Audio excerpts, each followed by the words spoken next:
स्वागत करुच्ची सांग मैंने आज आम देखा आपड़ यूज कर पेनड्राइव कि मेमोरी कार्ड को किपर ठीक करें। आपड़ जानी बहुमात्रा मेमोरी कार्ड कि पेनड्राइव टी करप्ट बा खराब हबार चांस रही है।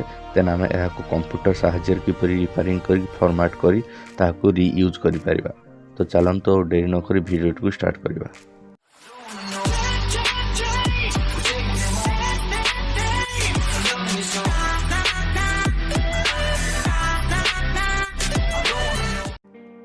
निजर कंप्यूटर किंबा लैपटॉप रे आपण को मेमोरी कार्ड किंबा पेनड्राइव टी कनेक्ट कर दिंतु। एटा देखंतु पेनड्राइव टी आसी आइछि, सेटा राइट क्लिक करी फॉर्मेट रे क्लिक करंतु।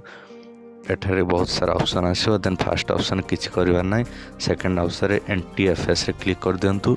देन आउ किछि छेड़खानी करबार नै। देन तापरे कोई फॉर्मेट रे क्लिक करी स्टार्ट रे क्लिक कर दिंतु और एठारे ओके रे क्लिक कर दिंतु। यह ऑटोमेटिक किसी समय प्रोसेसिंग नेब कंप्यूटर रे। देन किसी समय प्रोसेसिंग नेला पर आपन को मेमोरी कार्ड किंबा पेनड्राइव टी को से फुल फॉर्मेट करके देखियो। देन देखंतु फॉर्मेट कंप्लीट है। ओके क्लिक कर दियंतु। देखंतु पेनड्राइव टी पूरा क्लीन हो जाइछि, किछि डाटा नै सब फ्लैश हो जाइछि। एही परि आपन आपनकर खराब हिता किंबा चालू नथिबा पेनड्राइव टी को एपरि आपन फॉर्मेट करी आपन यूज करि परिबे।